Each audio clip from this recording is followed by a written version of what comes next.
Great morning my dear friend, Bhupesh Anand एक बार फिर आपके सामने। बेटे आज हम लेक्चर नंबर 5 लास्ट लेक्चर में डिस्कस कर रहा हूँ chapter number 13 that is capital structure and finance cost. We have covered 4 lectures, and in those 4 lectures I have told you what is the meaning of equity, what is the meaning of debt, what are the different sources of funds and all blah blah blah related with that, and accounting entries as well. मैं आज के इस lecture में बेटे कुछ नया concept बताने वाला हूं that relates to income tax. तो आप now because this is tax, मैं लगान की बात करूंगा। आमिर खान एक ने मूवी निकाली थी लगान, I will be talking of लगान। और लगान बेटे दो तरह के होते हैं, डायरेक्ट लगान और इनडायरेक्ट लगान। पुराने ज़माने में राजा महाराजा भी लगान लगाते थे। आज मैंने आपको लगानों की बात करनी है। तो आज का ये जो लेक्चर है आपने 12th क्लास में नहीं किया हुआ, इवन ग्रेजुएशन में भी नहीं किया हुआ, तो आपको you have to sit sincerely, बिल्कुल ध्यान से बैठेंगे। मैं दुबई की बातें करूंगा, मैं बहरीन की बातें करूंगा, मैं मॉरिशस की बातें करूंगा, मैं इंडिया की बातें करूंगा, मैं अकबर की बातें करूंगा, मैं राजा राम की बात करूंगा। बेटे टैक्स, लगान कहां से आया, कहां पे चार्ज हो रहा है, हाउ मेनी टाइप्स ऑफ लगान्स and what are the accounting entries for that. तो मैंने लिखा जी lecture number 5 capital structure and finance cost. और एक बात बड़ी प्यारी सी लिख दी नीचे आप सभी के लिए, नेवर गिव अप। किसी भी चीज को छोड़ना नहीं है बेटे। अब आपका F1 F2 क्लियर हो चुका है, अब आप F3 प्रिपेयर कर रहे हैं, तो आप हिम्मत मत हारिए, छोड़िए मत, because great things take time. क्योंकि जो बड़ी बड़ी चीजें होती हैं वो समय लेती हैं, तो आपको हिम्मत नहीं हारनी चाहिए बेटे। Never give up because great things take time. You getting my point. तो इन्हीं बातों के साथ मैं भूपेश आनंद आपको आज एक नई बात बताने जा रहा हूं, and that relates to tax, and that relates to tax. तो थोड़ा सा आने वाले 5 मिनट बड़े इंपॉर्टेंट है, आप ध्यान से मेरी बात को सुनेंगे तो आपको लॉजिकली बातें क्लियर होंगी। लगान बेटा, the main source of income for any government is the amount of tax which they charge from the public, from the amount of tax they collect. And tax can be of 2 types. I can say globally बात करें तो there are 2 types of taxes. One is direct tax and second is indirect tax. बेटे ये मैं आपको skill level में बताऊंगा ज़्यादा डिटेल में, that what are the different types of taxes, what how we charge it. I am not going in detail, just I want to give you an idea कि tax 2 तरह के होते हैं, एक डायरेक्ट टैक्स, एक indirect tax. When I say direct tax I mean income tax. Now, the income tax which is being paid by the individuals, by the sole proprietors, by the partnership firms, उसको हम generally income tax बोलते हैं। And it is also named as corporation tax for a company. बेटे company के point of view से हम इसका नाम कॉर्पोरेशन टैक्स कहते हैं। You can also loosely name it as income tax. Income tax is the best example of direct tax because that tax which is being directly charged from your pocket and you have to directly pay to the department, to the income tax authority, to the regulators, that is named as direct tax. And today in today's lecture I will be telling you something about direct tax. मैंने बस थोड़ा सा बताने की कोशिश की कि नाम थोड़ा सा चेंज है बेटे। इंडिविजुअल्स के ऊपर या पार्टनरशिप फर्म्स के ऊपर जो भी हम टैक्स चार्ज करते हैं जनरली हम उसको इनकम टैक्स बोलते हैं। But the tax which Hindustan Lever, which the corporate entity, which the limited liability company has to pay, that type of tax is named as corporation tax. आप इसको income tax भी कह सकते हैं, just to distinguish between that, it is named as corporation tax. मैं अभी indirect tax की बात नहीं कर रहा बिकॉज आज की क्लास कोई टैक्स की क्लास थोड़ी है। वैसे आपको मैं बता दूं, goods and services tax GST is a indirect tax because it is not directly being paid by the individual to the regulator, indirectly it is being collected. So I am not going in details. मैं आज के इस lecture में बस इस corporation tax की बात कर रहा हूं। It means any tax which is being paid by a corporate entity. We have discussed that companies are a corporate entities. Company F4 में मैं बताता हूं that company is a separate legal entity. Company is a corporate entity, and because they are a corporate entity, we will treat the company as a different person from the shareholders, from the owners. हमने last lecture में discuss किया that owners are different entity and the company is a different entity. Both are different. Hence, I will say this is a separate legal entity. and the tax which is being paid by corporate entity is named as corporation tax. आजकल बेटा loosely हम इसको income tax भी कह सकते हैं, but अब हम जब डिस्कस कर ही रहे हैं तो why we use loose words, we should use to tight words. तो the tax which is being paid by a corporate entity that is named as a corporation tax. कहानी किस्मत की अब स्टार्ट होती है, सुनिएगा ध्यान से. बेटे मैं आपसे आज एक बात मन की बात करने वाला हूं. कहते हैं मन से मन की बात कर लेनी चाहिए, तो मैं मन से आपकी बात कर रहा हूं, अपने मन से. जनरली देखा गया कि the accounting period is from January to December in case of American companies और in European companies, but for India my accounting year is April to March. But I am talking of globally. मैं global बात करूं तो जनवरी to दिसंबर का accounting year हम assume करते हैं that we transact all the transactions in this year and we prepare a tax for that. We prepare a profit and loss account for January to December and then we calculate that tax. बेटे जो tax आप calculate करते हैं that is being calculated as per your accounting year, and your accounting year starts from January and it ends on December. बेटे tax का year कुछ अलग भी हो सकता है. मैं आपसे यही बात आज कहने वाला हूं. Tax year and accounts year can be a different year. और the point is January to December is my accounting year in which I do my accounting, in which I prepare my books of accounts, in which I prepare ledger account, in which I prepare my financial statement, and the income which I calculate, that income is as per me. वो मेरे हिसाब से income है, and I calculate tax on that, and that tax is estimated tax because I have just estimated it. As per me, these are the expenses, these are the incomes. Income minus expense is tax, and on that tax I am paying tax. On that profit I am paying the tax. And tax कैसे calculate करते हैं बेटे? Tax rate into profit. But बेटे the income, the tax which I have calculated, उसको हम कहते हैं that tax is estimated tax. पता नहीं, it may be possible that this tax which I have estimated is same because tax year ends, tax department will again calculate my tax liability. ऐसा भी तो हो सकता है कि मैं चोरी कर रहा हूं. बेटे मैंने कहा कि मुझे $1,00,000 पे करने हैं और आई have to pay ₹1,00,000 as a tax because I have 10 lakh rupees of profit. एक 10 लाख का प्रॉफिट था, 10% का टैक्स का रेट है, and I have to pay ₹1,00,000 as my tax, and this is a profit. And how I have calculated profit? बेटे profit को calculate करने के लिए वैसे मैंने आपको एक चैप्टर बताना है in financial statements, just loosely income minus expense. जब हम इनकम में से एक्सपेंस लेस कर देंगे तो balancing figure will be profit, and this figure is 10 lakhs and tax rate is 10%. So I have calculated 1 lakh as my income tax which I am supposed to pay. But this is as per my estimation. It means this is as per the estimation of the corporate entity. Corporate entity is a different person. Now this estimation can be equal to the as per income tax department. But every country has a separate income tax department. सबका अपना अपना अलग से tax department है. Tax department आपकी calculations को check करेगा, आपके एक्सपेंसेस को चेक करेगा, आपके इनकम्स को चेक करेगा, and they will calculate that this should be the tax. इतना टैक्स होना चाहिए. So the tax which is being actually determined by the tax department, that is named as actual tax liability. It means there is a difference, difference in the time period. Supposingly I am talking of this period.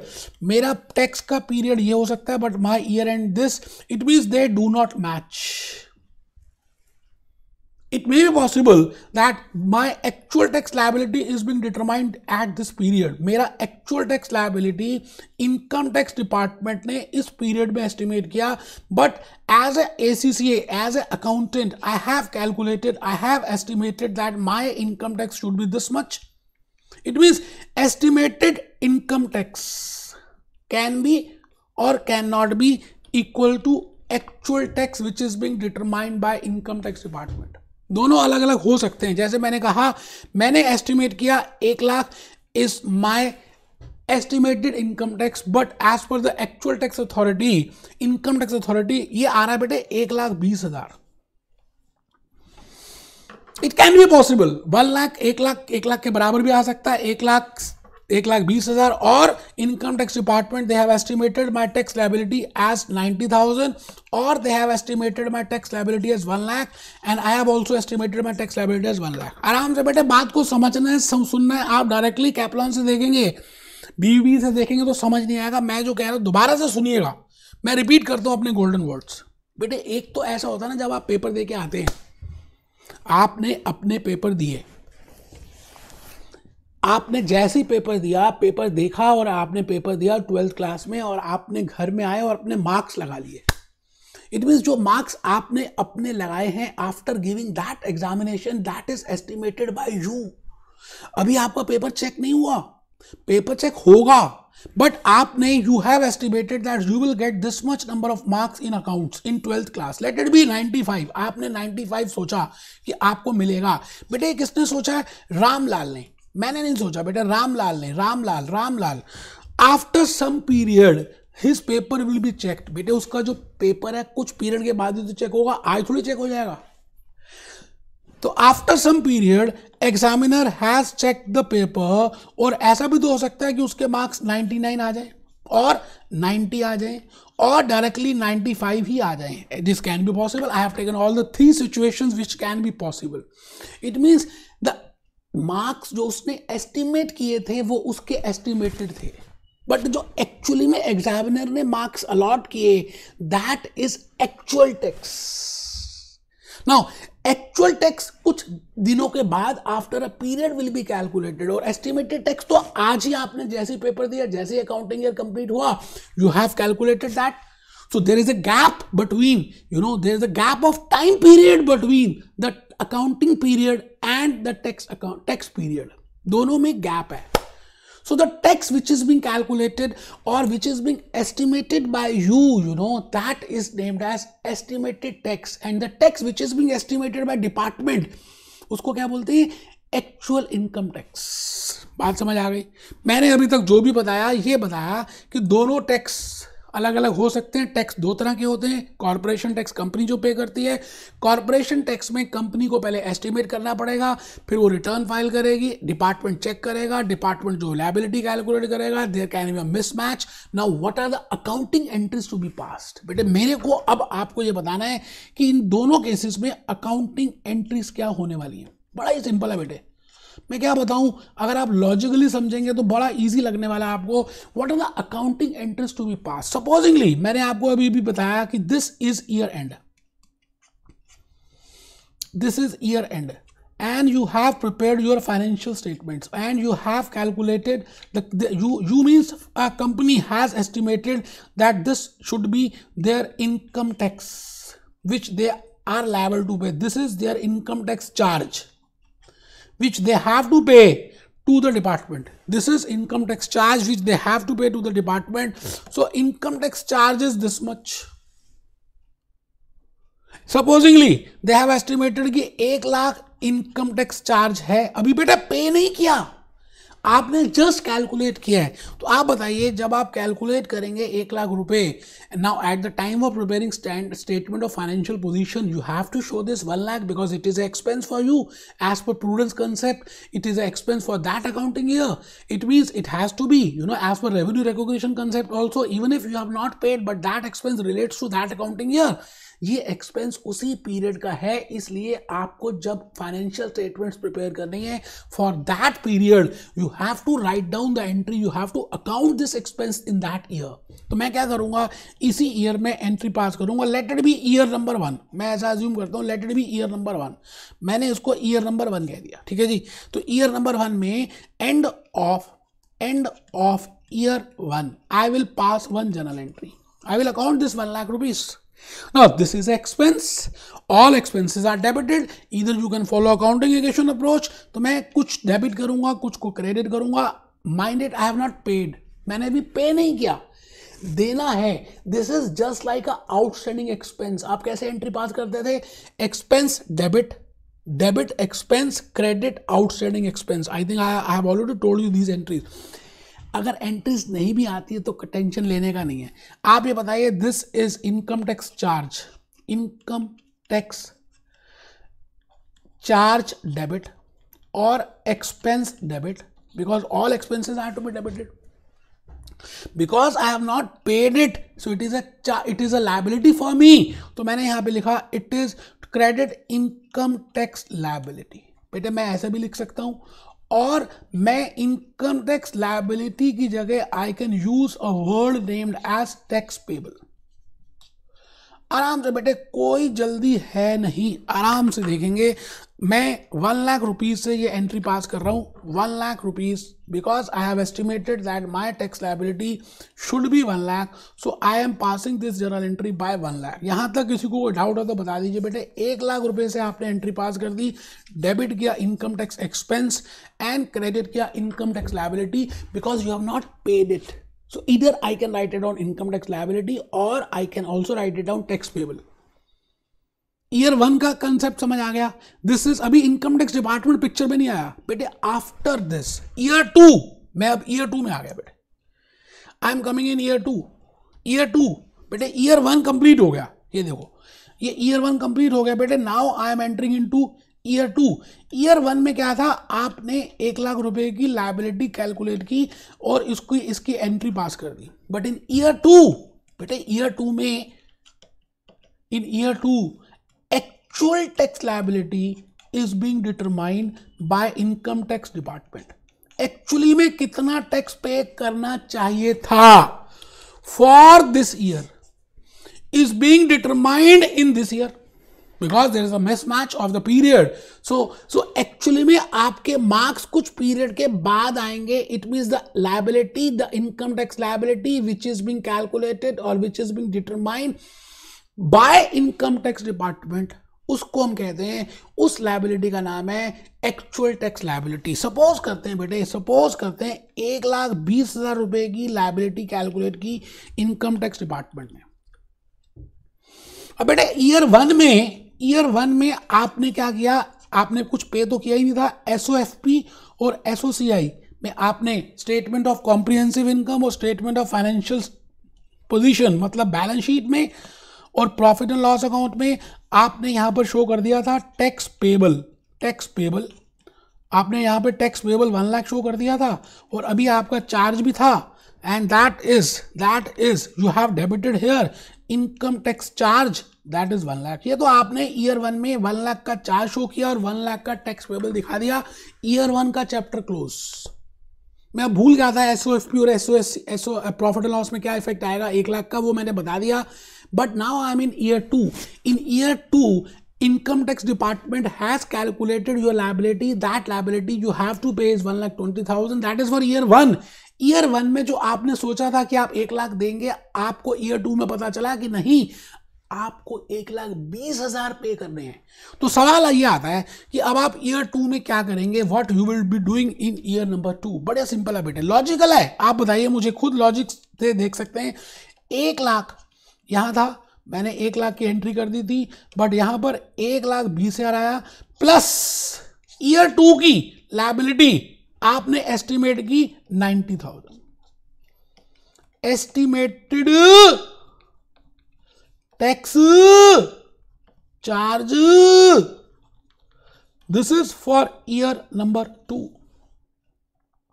This is for year number 2 and this is actual tax liability. बेटे ये actual tax liability है, this is actual tax liability for year 1। ध्यान से बेटे, बिल्कुल ध्यान से देखिए, मैं इस समय ईयर 2 में एंटर कर चुका हूं। ईयर 2 में 2 हादसे हुए, एक हादसा ईयर 1 का हुआ और एक हादसा ईयर 2 की एस्टिमेटेड इनकम टैक्स लायबिलिटी का हुआ। अभी मैं इसकी बात नहीं कर रहा, ये तो सिंपल है, तो बता ही चुका हूं जैसे ईयर 1 में करेंगे। बट ये जो 20,000 रुपीज आपको पे करना है, इट मीन्स आपने पहले कम प्रोविजन किया था, कम प्रोवाइड किया था। It means it is a case of under provision, because in year 1 आपने सोचा था कि you will be only paying 1 lakh rupees, या your tax liability will be 1 lakh rupees, But in year 2, income tax department has calculated your actual tax liability and that comes to 1,20,000. It means you have to pay 1,20,000. It means आपको accounts में अभी 20,000 रुपये से ज़्यादा entry पास करनी चाहिए. तो मैं यहाँ पर आ रहा हूँ कि अब हम एंट्री क्या पास करेंगे बेटे. ईयर टू में I will be firstly passing the entry. मैं क्या एंट्री पास करूँगा बेटे. ईयर 2 में मैं लिखूंगा डेबिट क्रेडिट.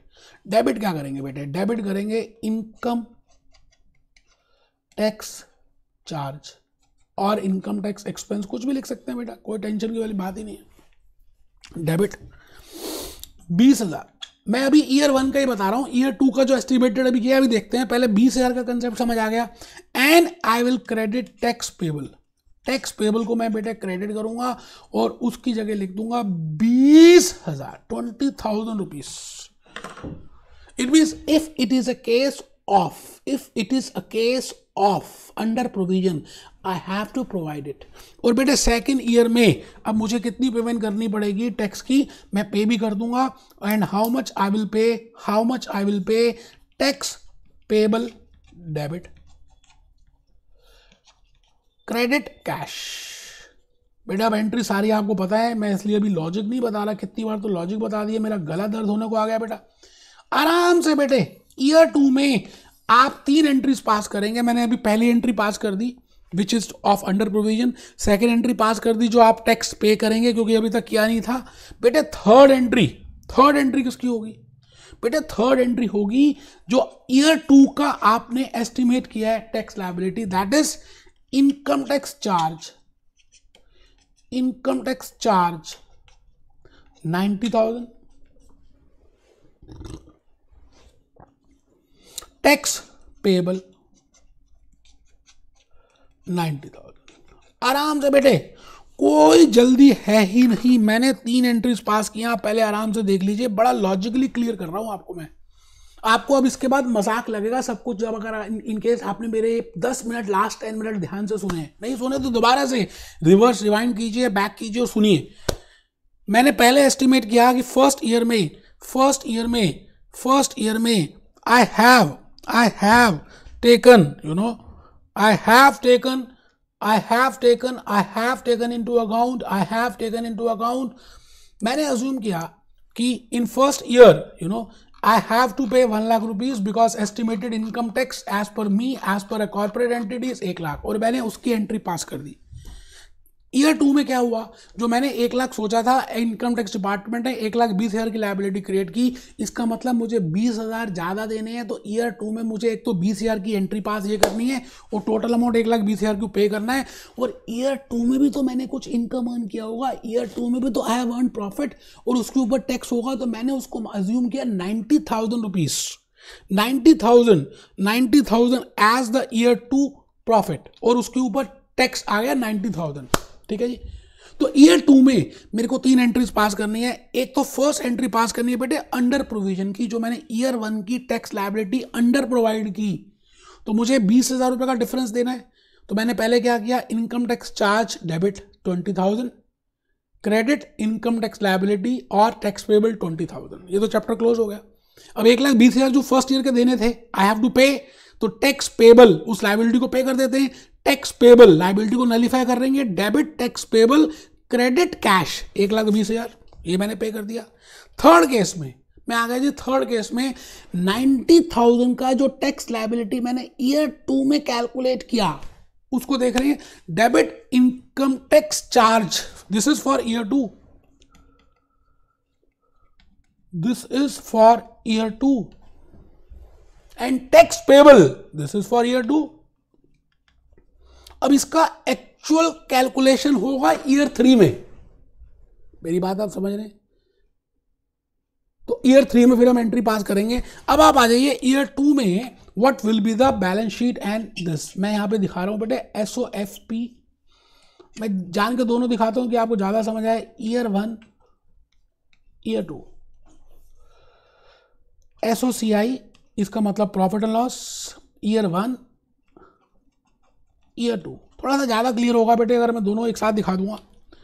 देखिए जी, ईयर 1 में आपने टैक्स पेबल शो किया, टैक्स पेबल इज 1 लाख, और ईयर 1 में you have shown income tax charge as 1 lakh, इसमें तो कोई प्रॉब्लम ही नहीं है। ईयर 1 में tax payable as 1 lakh, income tax charge as 1 lakh, ठीक है जी। बट ईयर 2 में आपने क्या किया, you have to show income tax charge, कितना दिखाएंगे, इनकम टैक्स चार्ज 1,10,000 दिखाएंगे। कैसे बेटे, 20,000 तो ईयर 1 का और 90,000 इस ईयर का, that comes to 1,10,000 rupees. Income tax charge for year 2 will be 1,10,000 rupees and tax payable, बेटे tax payable for year 1 year 2 will be 90,000, क्योंकि अभी आपने 90 पे थोड़ी किया है। आराम से, कुछ भी नहीं समझ आया तो आप आ जाइए, पहले जल्दी से मेरी बात को सुनिए और थोड़ा सा पहले थ्योरी लिख लेते हैं, उसके बाद बात समझ आएगी तो ज़्यादा आगे अच्छा लगेगा।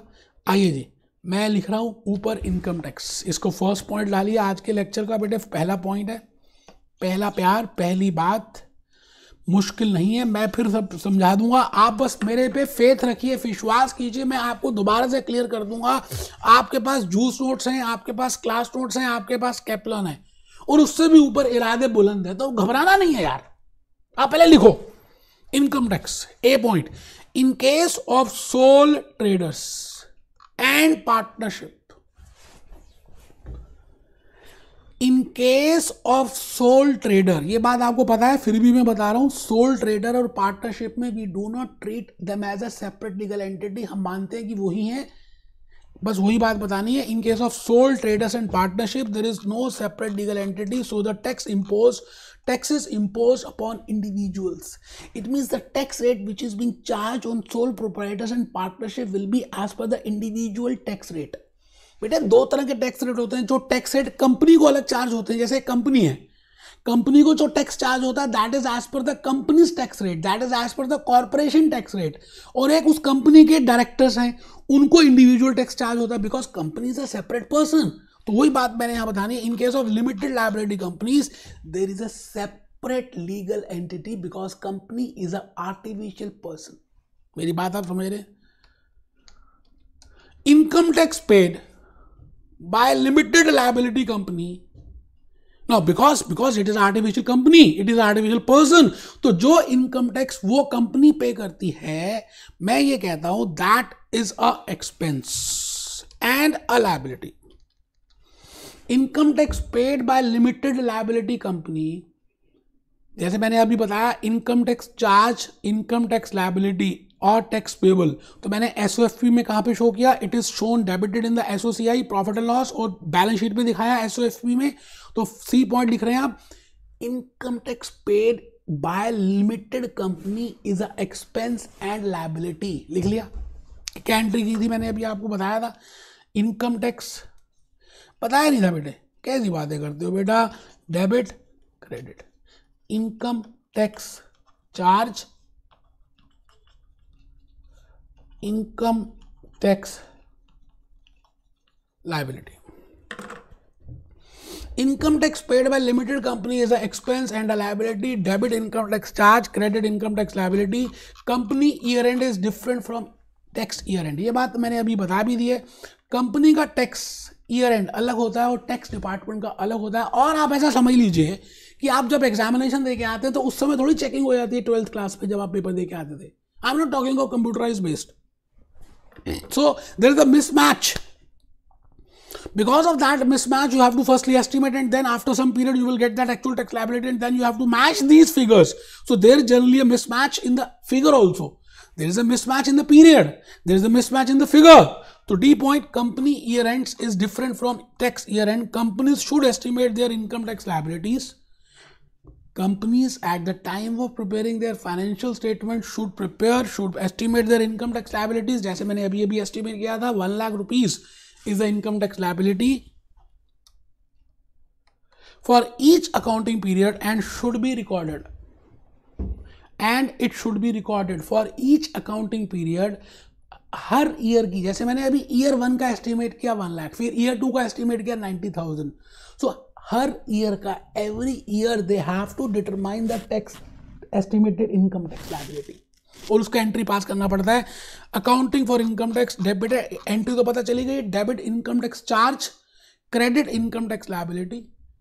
अच्छा, जो चार्ज होते हैं, एक्सपेंसेस होते हैं, all are debited in profit and loss and income tax liability is credited in standard statement of financial position. ठीक है जी, आगे चल रहे हैं। When actual tax liability is determined and paid, जब actual tax liability which is being determined by the tax department is determined and paid, debit income tax liability and credit cash। बेटे कभी भी कोई लायबिलिटी पे करते हैं तो उसको डेबिट ही करेंगे। इफ ओवर प्रोविजन, देखिए मैंने अभी आपको अंडर प्रोविजन बताया था, ओवर प्रोविजन मतलब आपने ज्यादा ट्रीट कर दिया, आपने कहा 1 लाख देना है बट डिपार्टमेंट कहता नहीं आपको तो 60,000 ही दे रहे हैं। इट मीन्स आपने 40,000 से ज्यादा प्रोविजन क्रिएट कर दिया, इसका मतलब आपको चार्ज आपने ज्यादा शो कर दिया, इसका मतलब लायबिलिटी भी ज्यादा शो कर दी। तो अब लायबिलिटी कम करनी है, लायबिलिटी कम करने के लिए डेबिट करेंगे, तो इनकम टैक्स लायबिलिटी डेबिट और टैक्स पेबल डेबिट। क्रेडिट किसको करेंगे? Income tax charge. तो देखिए लिखा है debit income tax liability credit income tax charge, 40,000 से हो जाएगा। इतना सिंपल है कि मैं क्या बताऊं, अगर आपने मेरे लॉजिकली पिछले 10-15 मिनट को ध्यान से सुना है तो आपको मुश्किल नहीं लग रहा होगा, बड़ा इजी है बेटे। अंडर प्रोविजन तो मैंने अभी बताया था कि आपने सोचा कि 1 लाख देना है बट इनकम टैक्स डिपार्टमेंट कह रहा है आपको 1,20,000 देने हैं, तो डेबिट इनकम टैक्स चार्ज तो ज्यादा दे देते हैं, ज्यादा income tax charge debit, credit income tax liability. ठीक है जी, कोई टेंशन नहीं है बेटे, कोई टेंशन ही नहीं है, घबराना नहीं है बेटे। डरे बेटे आपके दुश्मन, आप क्यों डरो, हद कर दी यार आपने। मैंने कहा डरे आपके दुश्मन, आप क्यों डरो बेटा, आपने नहीं डरना बेटे, आप मेरे साथ रहोगे। आओ आओ आओ, मैं भूपेश आनंद आपके सामने आ गया बेटा। अदर रिजर्व्स हमने लास्ट क्लास में डिस्कस कर ही लिए थे, मैं इनकम टैक्स की बातें कर रहा हूं। लास्ट पॉइंट है बेटे चैप्टर 13 का इनकम टैक्स, और मैंने आपको बड़े प्यार से लॉजिकली अंदर की कहानी बता दी है। अब आप जब ये पढ़ेंगे ना तो आपको लगेगा आपके साथ मजाक हो रहा है बेटे। Sole traders and partnership limited liability companies this this this this this this, पूरी कहानी इन्होंने इतनी बड़ी बड़ी पैराग्राफ्स में लिखी है। अब आप जब ये कहानी पढ़ेंगे, कहानी किस्मत की, तो ऐसे समझ आएगा बेटा।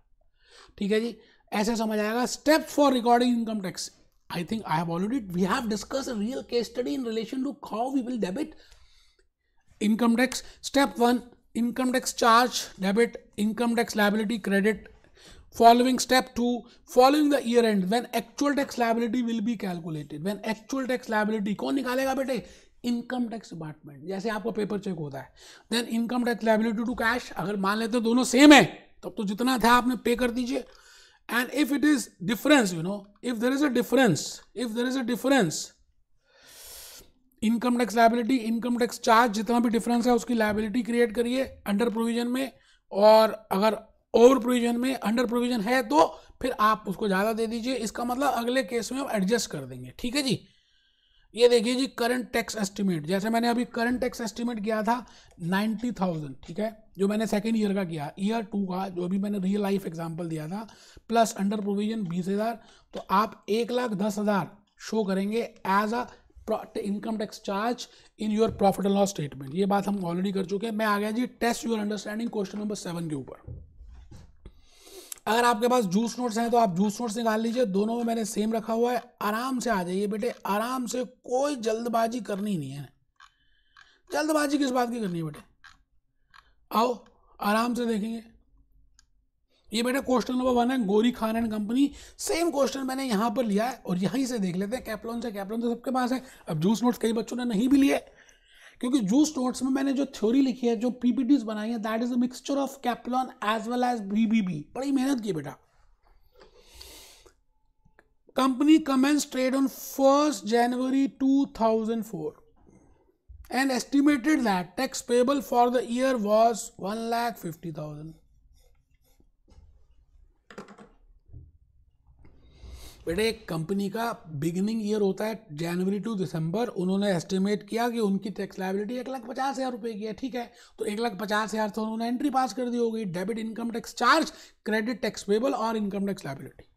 सितंबर 2005 बेटे हमारा ईयर खत्म हो गया, ईयर 1 जनवरी 2004 से दिसंबर 2004, नेक्स्ट ईयर 2005 का स्टार्ट हो गया, उसके भी सितंबर में पता चला क्या क्या द अकाउंटेंट ऑफ रिसीव पे टैक्स डिमांड मिली आई बेटे 1,63,000 की। इनकम टैक्स डिपार्टमेंट कहता है आपको 1,63,000 पे करने थे 2004 के, but you have provided for 1,50,000। It means 13,000 रुपये ज़्यादा पे करने हैं। इट मीन्स आपने पहले अंडर प्रोविजन किया है। कोई बात नहीं बेटे, अंडर प्रोविजन किया तो हम कर देंगे। For the year ended this eight 31 December he estimated, बेटे दिसंबर की 2005 की उन्होंने एस्टिमेशन लगाई कि 1,65,000 रुपये होगी। बेटे अभी अभी तो कराया है मैंने। ईयर 1 1 लाख था, 1,20,000 हो गया, तो 20,000 का अंडर प्रोविजन प्लस 90,000 आराम से आप कर सकते हैं। फिर भी हम करेंगे। Draw the tax charge and income tax payable account for the year ended this and detail the amount shown in the financial position and profit loss in both the years. बेटे भूपेश आनंद आपको इसकी पूरी जर्नल एंट्री कराएगा, पूरे ledger account बनाएगा और फिर बताएगा कि स्टेटमेंट ऑफ फाइनेंशियल पोजीशन में और स्टेटमेंट ऑफ कॉम्प्रिहेंसिव इनकम में how we will show it. आप मेरे साथ बने रहना बस बेटे, आप आराम से इस क्वेश्चन को अपने सामने रखना। मैं नेक्स्ट शीट में आ रहा हूँ क्योंकि मुझे स्पेस चाहिए। आप इस क्वेश्चन को एक बार दोबारा पढ़ लो बेटे, तब तक मैं थोड़ा सा आगे आ रहा हूँ। आप इस क्वेश्चन को दोबारा से पढ़िए और मेरे को अच्छा लगेगा बेटे। मैं यहाँ लिख रहा हूँ test your understanding question number 7। आराम से, बिल्कुल आराम से। A company commence trade on 1 January, ये मैंने ईयर लिख दिया बेटे और ये दूसरा ईयर भी लिख दिया। 1 जनवरी 2004 कर लेते हैं, 31 दिसंबर 2004 कर लेते हैं, 1 जनवरी 2005 कर लेते हैं और 31 दिसंबर 2005 कर लेते हैं। आराम से, कोई जल्दी है ही नहीं ना जी।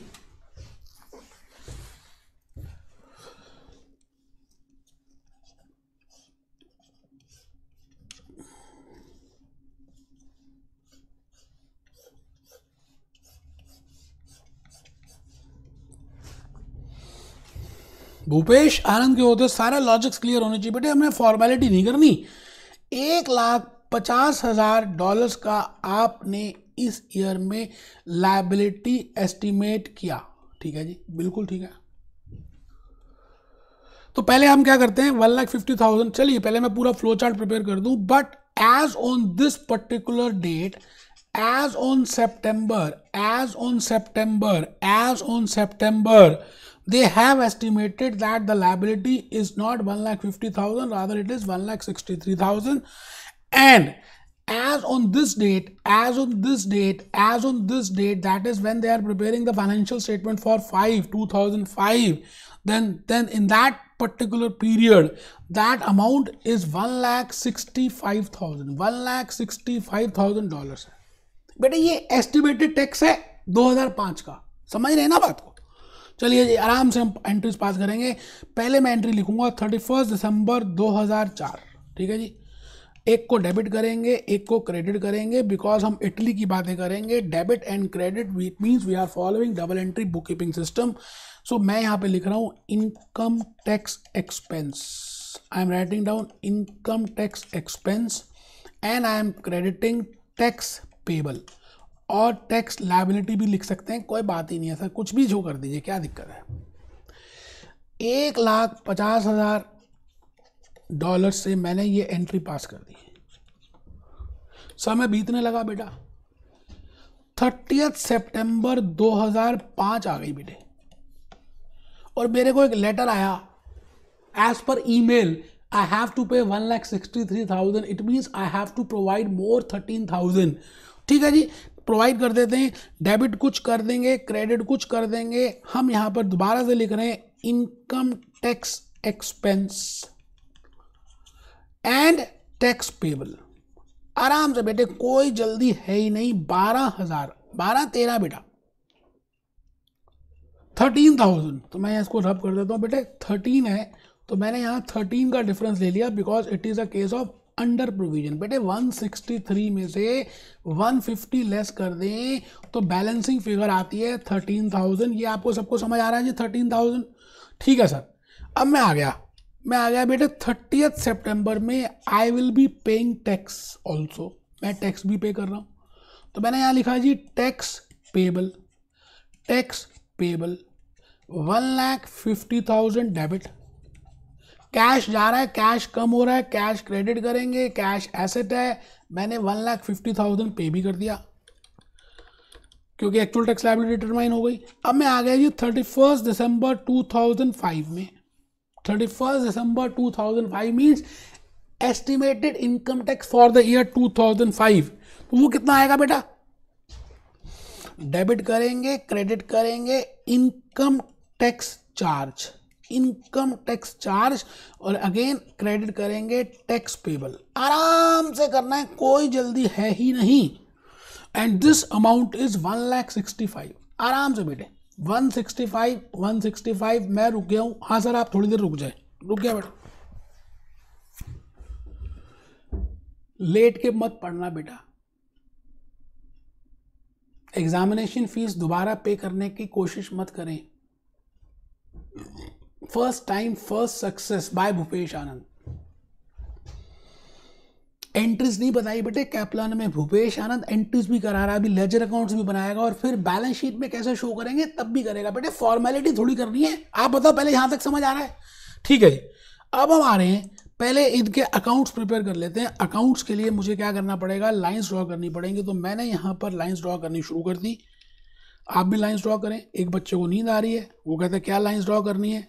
ये मास्टर तो बेवकूफ़ है। कोई बात नहीं बेटे, आप जब पेपर देंगे रिजल्ट आएगा तो मैं कहूँगा आप बेवकूफ़ थे, समझदार थोड़ी थे, क्योंकि दोबारा फीस देनी पड़ेगी मुझे लेक्चर्स की भी। मैं 180 डेज़ का आपको एक्सटेंशन दे रहा हूँ खाली। ठीक है जी।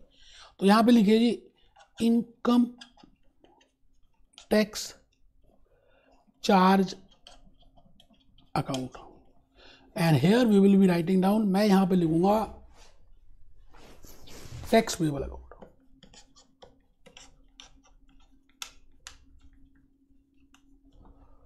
Income tax charge and tax payable.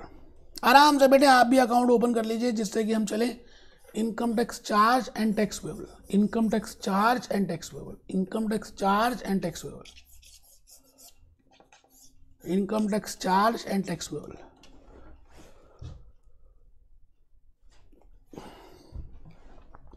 मैं बेटे उसी एंट्रीज में आ रहा हूं।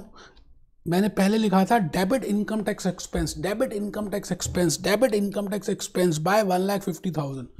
तो मैंने डेबिट कर दिया income tax expense, debit income tax expense 31 दिसंबर 2004 को।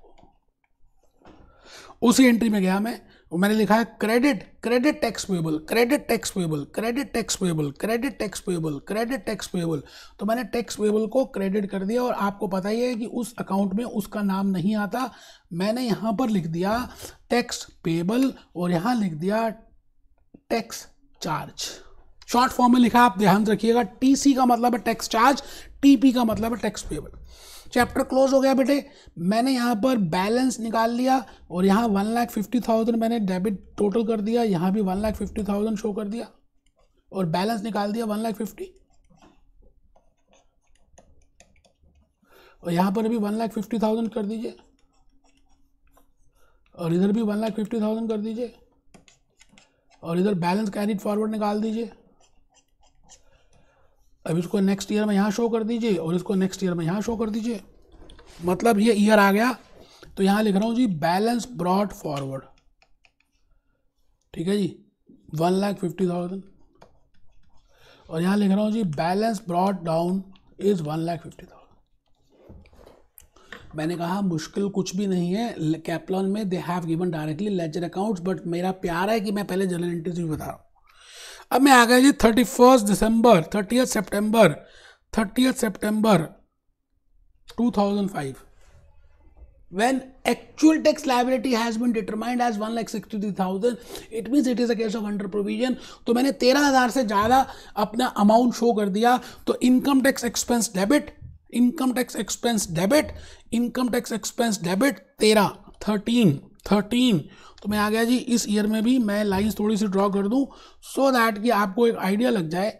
मैंने इसको भी लाइंस ज़्यादा लंबी कर दी, इसकी भी लंबी कर दी।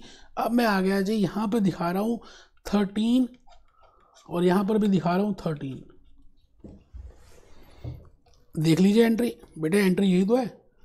Income tax expense 13, income tax debit 13, tax payable credit, तो यहाँ पर हम 13 यहाँ दिखा रहे हैं, तो बेटा यहाँ पर मैंने दिखा दिया टैक्स पेबल और टैक्स चार्ज, और नीचे लिख दिया it is due to under provision, it is due to under provision. आराम से करना है, कुछ मुश्किल है ही नहीं।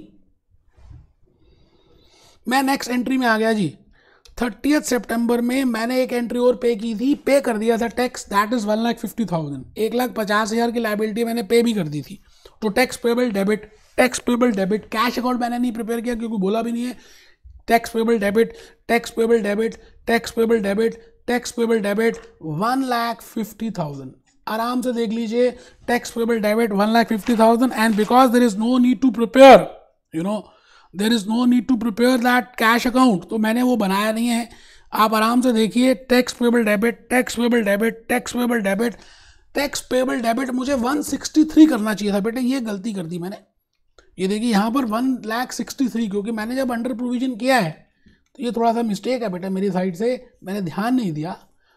Because 1,63,000 is to be paid, 163 is to be paid, तो मैं यहाँ पे लिख रहा हूँ जी 163, because the actual tax liability is 163, तो this is 163 my dear friends. आराम से, एक बच्चे को नींद आ रही थी, उसको पता ही नहीं चला कि मैंने कहाँ पे मिस्टेक की थी और फिर क्या ठीक कर दिया। 163। चलिए जी, फिर आ गए जी हम 31 दिसंबर 2005 में 1,65,000। Now this is the tax liability for 2005। Income tax charge debit, income tax charge debit, income tax charge debit 165, tax payable credit, tax payable credit, तो यहां पर आ जाएगा टैक्स पेबल और यहां आ जाएगा टैक्स चार्ज।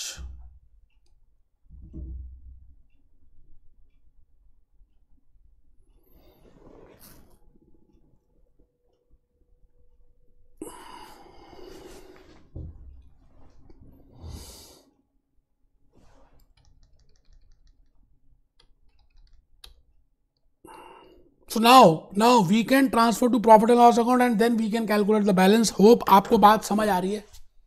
तो बेटे इस लेक्चर नंबर 5 में मैंने आपको income tax liability, how we will calculate income tax and what are the logics behind that, why there is a change in the difference, you know. आप यहाँ पर 1,50,000 को डेबिट भी कर सकते हैं, कहाँ बेटा, directly profit and loss account में भी ट्रांसफर कर सकते हैं, because I have just told you कि स्टेटमेंट ऑफ फाइनेंशियल पोजीशन में क्या करेंगे। जैसे मैंने आपको अपनी रियल केस स्टडी में बताया था 2004, 2005, and what you will do in statement of comprehensive income in 2004 and in year 2005। आइए देख लेते हैं थोड़ा सा। यहां पर हम देखते हैं इनकम टैक्स पेबल और यहां देखते हैं income tax charge. Income tax charge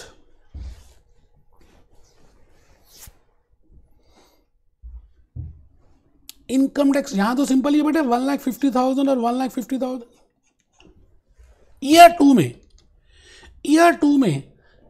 to में how much is my tax payable, year two में how much is my tax payable, year two में मेरा टैक्स पेबल कितना है बेटे, आप ये बताइए। ईयर टू में टैक्स पेबल है ही नहीं, मेरा ईयर टू में एक्सपेंस कितना आएगा 1,78,000। बात आपको समझ आ चुकी है। तो बेटे मैं भूपेश आनंद, ये 178 कैसे आया, 165 plus 13, because in year two my income tax charge will be 1,78,000। ये देखिए ना, ये तो मैंने प्रॉफिट एंड लॉस में डाल दिया, ठीक है, तो ये आ गया 178। तो बेटे ध्यान से क्वेश्चंस को करना है, एग्जामिनेशन किट से क्वेश्चंस करने हैं। होप आपको बात समझ आई है। आप मेरे लॉजिकल को जो स्टोरी मैंने स्टार्टिंग बताई उसको दोबारा से देखें। Be happy, B jolly, B cheerful.